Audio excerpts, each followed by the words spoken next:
Good morning. Welcome to Market Today by ECTRA Arulrajhan. ஒவ்வொரு நாளும் காலையில் ப்ரீ மார்க்கெட் இன்ஃபர்மேஷன் கூட ஷேர் பண்ணிக்கிறோம். இன்னைக்கு 7th February 2023 ப்ரீ மார்க்கெட் இன்ஃபர்மேஷனை பார்க்கலாம். முதல்ல யூஎஸ் மார்க்கெட் எப்படி முடிஞ்சிருக்கு அப்படின்றத பார்க்கலாம். யூஎஸ் மார்க்கெட் வந்து வலிமை குறைந்து முடிந்திருக்கிறது. டவ் ஜோன்ஸ் பெரிய மாற்றம் இல்லாமல் முடிந்தாலும் கூட S&P 500 0.6%, நாஸ்டாக் 1% அப்படின்னு சொல்லக்கூடிய அளவுக்கு ஒரு இறக்கத்தில் இருக்கிறத நம்ம பார்க்குறோம். இதை ஒட்டி இன்னைக்கு காலையில் தூங்குற ஆசிய சந்தைகள்லாம் எப்படி இருக்கு அப்படின்னு பார்க்கும்போது ஓரளவுக்கு எல்லாமே ஒரு சிறிய ஏற்றத்துடன் துவங்கி ஏற்றத்துடன் வியாபாரமாகி வருவதை பார்க்குறோம். இதை ஒட்டி நம்முடைய நிஃப்டி சிங்கப்பூர் ஸ்டாக் எக்ஸ்சேஞ்சில் SGX நிஃப்டியில் வியாபாரமாகுதும் ஒரு கேப் அப் என்று சொல்லக்கூடிய வகையில் கணிசமான அளவு ஒரு ஏற்றத்துடன் தற்போது துவங்கி வியாபாரமாகி வருகிறது. இந்த நிலையில நம் சந்தையும் இந்த மாதிரி ஒரு கேப் அப்ல வரும்போது தாக்கு பிடிக்குமோ அப்படின்னு ஒரு கேள்வி வைக்கும் போது கவனத்துடன் செயல்பட வேண்டும். ஏன்னா அது துவங்குற இடமே எங்க இருக்கு, ஒரு ரெசிஸ்டன்ஸ் எல்லையில் இருப்பதாக நம்ம பார்க்கிறோம். அதனால நம்ம கவனத்துடன் செயல்பட வேண்டும்.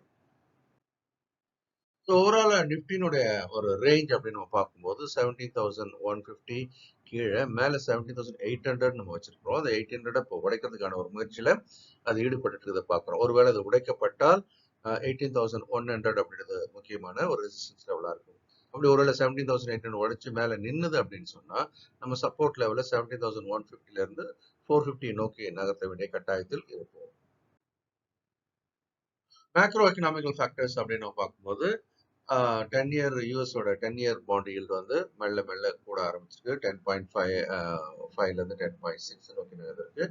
டாலர் இண்டெக்ஸும் மெல்ல மேல் நோக்கி நகர ஆரம்பித்திருக்கிறது. 303.45. இது எதுவுமே நமக்கு வந்து negative factor to the Indian market. Brent crude அப்படின்றது பார்த்தீங்க அப்படின்னா நேற்றுக்கு அந்த $80 ரேஞ்சில் இருந்து 81.79 அதுவும் கொஞ்சம் கூடி இருக்கிறது. அதுவும் not good for economy. Gold price வந்து அந்த உச்சத்திலிருந்து விழுந்த பிறகு தற்போது அந்த விழுந்த எல்லையிலேயே தற்போது வியாபாரமாகி வருகிறது. ஒரு அவுன்ஸ் கோல்டுன்றது $1,874 வியாபாரமாகி வருவதாக பார்க்கிறோம்.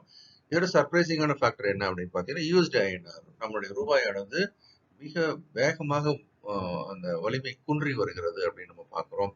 ஸோ டாலருக்கு எதிராக ரூபாயின் மதிப்பு இப்படி வேகமான வீழ்ச்சி என்பது குறுகிய காலத்தில் நிகழ்ந்து கொண்டிருப்பது வந்து குறிப்பிடத்தக்கது. எனவே அந்த ஃபாரெக்ஸ் மார்க்கெட்டோட ஒரு சூழ்நிலையும் நாம் கவனத்தில் எடுத்துக்கொள்ள வேண்டும்.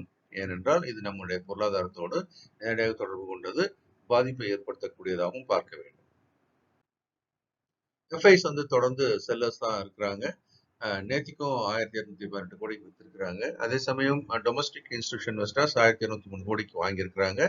அது வந்து ஓரளவுக்கு மேட்ச் பண்ண ட்ரை பண்ணியிருக்கிறாங்க. மார்க்கெட் வந்து இப்போதைக்கு ஒரு சைட்வேல இருக்கிறதுக்கான முக்கியமான காரணம் இதுவாக இருக்கலாம்.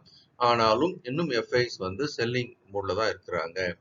அதாவது அவங்களுடைய ஷார்ட் பொசிஷன் அப்படின்றது டெரிவேட்டிவ் மார்க்கெட்ல 82% 85% நோக்கி கூடியிருக்கிறது என்பதும் நம்ம கவனத்தில் எடுத்துக்கொள்ள வேண்டும். ஆக இந்தியாவை பொறுத்த வரைக்கும் அவங்க யாரா இருக்கிறாங்க, முழுக்க முழுக்க ஷார்ட் செல்லர்ஸ் தான் இருக்கிறாங்கன்றது ஒரு உண்மை.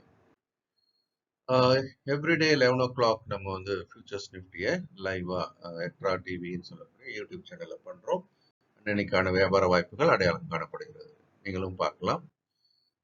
Master the Stock Market program now it has been postponed to 13th. 6th கிடையாது, it is postponed to 13th. So அந்த வாய்ப்பை பயன்படுத்திக்கலாம். கேண்டில் ஸ்டிக்ஸ் ஃபார்மேஷன் பார்க்கும்போது நேற்றுக்கு வந்து it was a spinning top அப்படின்னு சொல்லக்கூடிய ஒரு கேண்டில் ஃபார்மேஷன் வந்திருக்கு.